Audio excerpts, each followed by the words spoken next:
He had every advantage: private tutors, the best schools, a family name that could open any door. But none of it mattered. No matter how hard he tried, he failed, every single time. His father called it embarrassing. His teachers called it hopeless. And soon, the whispers began. Maybe the billionaire's son just wasn't cut out for success.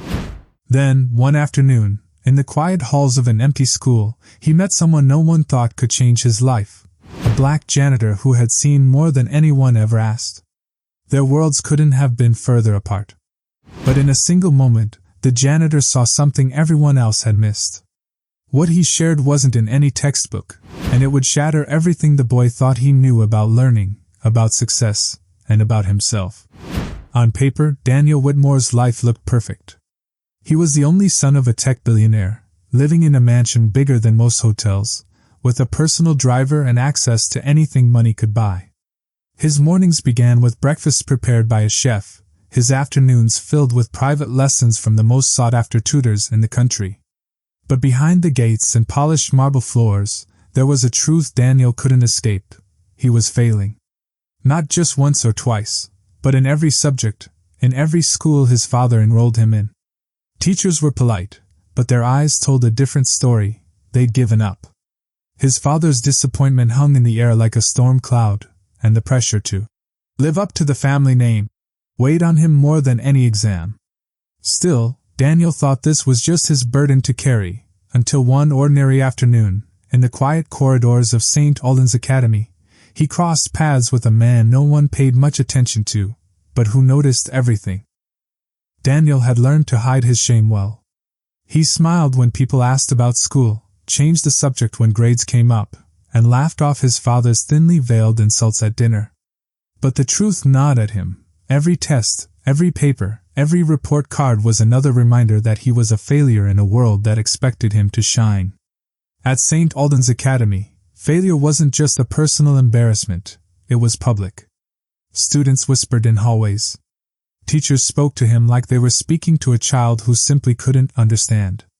Some classmates, sensing weakness, made it worse. "Money can't buy brains," one boy sneered after a disastrous math quiz. The laughter that followed stung more than he wanted to admit. It was in the middle of one such humiliating day that Daniel first noticed Mr. Carter. He wasn't a teacher, or a counselor, or anyone the students were told to respect. He was the janitor, mid-50s, wiry frame, deep lines etched into his dark skin, eyes that seemed to carry the weight of stories no one had asked to hear. Most students passed him by without a glance. Daniel, too, had never thought much about him. Until that afternoon. Daniel had just left the headmaster's office, another, concerned, talk about his grades fresh in his ears. The hallways were quiet, most students still in class. He rounded the corner and nearly tripped over Mr. Carter, kneeling to fix a broken floor tile. The man glanced up, taking in Daniel's slumped shoulders and clenched fists. "Tough day?" he asked. His voice was low, calm.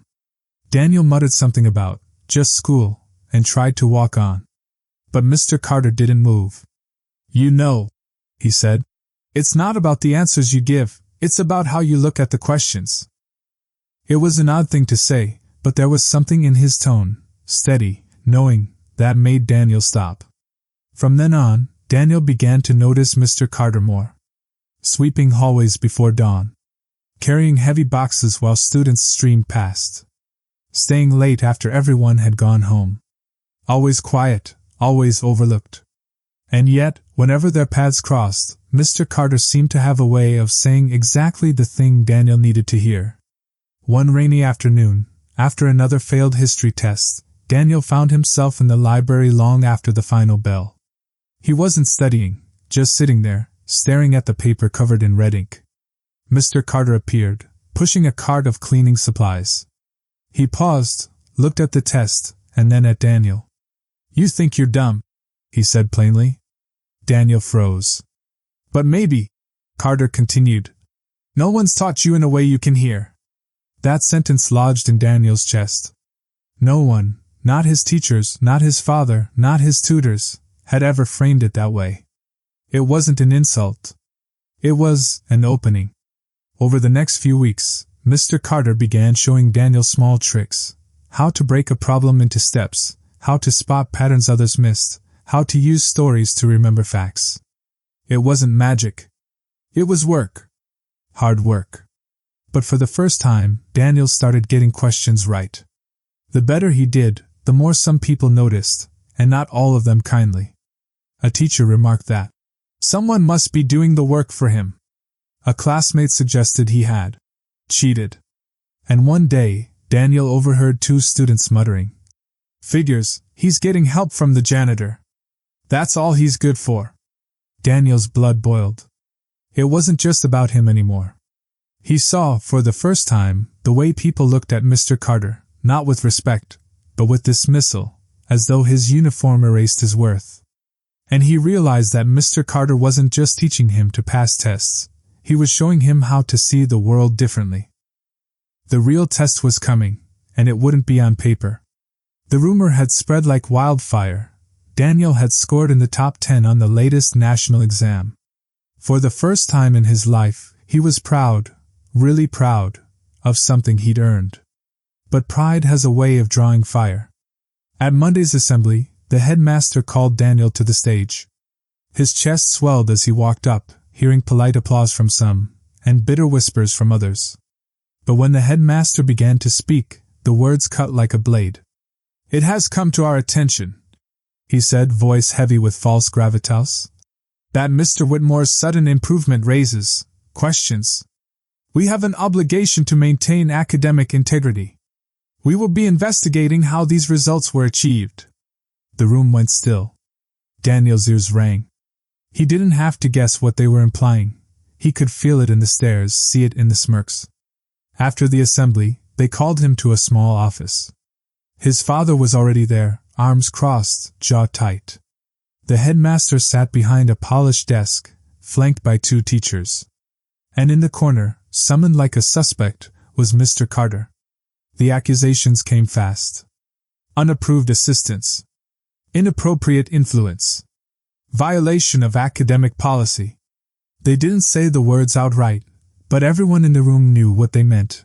A black janitor helping the billionaire's son was, to them, impossible without dishonesty. Daniel's father stayed silent, his face unreadable. Mr. Carter stood calmly, his hands clasped in front of him, letting the storm wash over him without flinching. But Daniel felt something hot and raw rising in his chest. Finally, one teacher leaned forward. "Daniel, if you admit that Mr. Carter gave you answers, we can put this behind us quietly. No formal record." The silence was suffocating. Daniel's mind flashed back to every moment in those quiet hallways. How Mr. Carter never gave him answers, only taught him how to find them himself.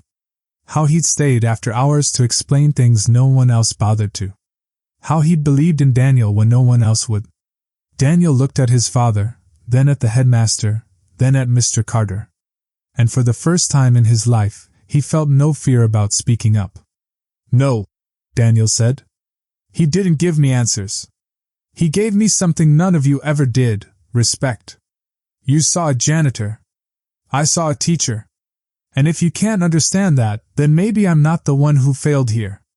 The words hung in the air, heavy and unshakable. One of the teachers shifted uncomfortably. The headmaster's face tightened. And his father's expression flickered, just for a second, between shock and something that almost looked like pride. But the damage was done. The meeting ended with cold formality. Mr. Carter was placed on leave, pending an internal review. As Daniel watched him walk out of the office, flanked by two security guards, a knot twisted in his stomach. This wasn't over. Mr. Carter never came back to St. Alden's. The official letter called it a voluntary resignation, but Daniel knew better. The whispers in the halls faded after a week, replaced by the next scandal, the next headline. But for Daniel, nothing faded. He kept the small, worn notebook Mr. Carter had given him, a collection of tips, memory tricks, and quiet encouragements scribbled in neat handwriting. At the top of the first page, one sentence stood alone. "You are not what they expect you to be. You are what you decide to become." With that notebook, Daniel finished the year stronger than he ever imagined. He didn't just pass, he excelled. But each success came with a bitter edge. He couldn't shake the truth that the man who had unlocked his potential was gone, not because he had done wrong, but because too many people could not see beyond his skin and his job title. Years later, standing at his college graduation, Daniel scanned the crowd and found no sign of Mr. Carter. But when it was his turn to speak, as class valedictorian, he told the story anyway. Not the polished, safe version. The real one. About a boy born into wealth who couldn't find his way until a black janitor saw him, taught him, believed in him. About how that man was punished for his kindness, not because of rules, but because of prejudice that still runs deep. The audience was silent when he finished. And then, applause. Not the polite kind, but the kind that comes when a truth has been spoken that can't be ignored. Daniel would go on to start a scholarship in Mr. Carter's name, aimed at giving overlooked school staff, custodians, cafeteria workers, aides, the chance to teach skills and mentor students officially. It was his way of making sure that what happened to Mr. Carter wouldn't happen again, at least not without a fight. But every time Daniel saw a janitor pushing a cart down a hallway, he remembered that quiet afternoon when someone looked past his last name, past his failures, and chose to believe in him. And maybe that's the real secret Mr. Carter gave him, the knowledge that dignity and brilliance aren't limited to those society puts on a pedestal. So the next time you pass someone who's easy to overlook, ask yourself, what wisdom, what kindness, what power might be standing right in front of you, and are you willing to see it?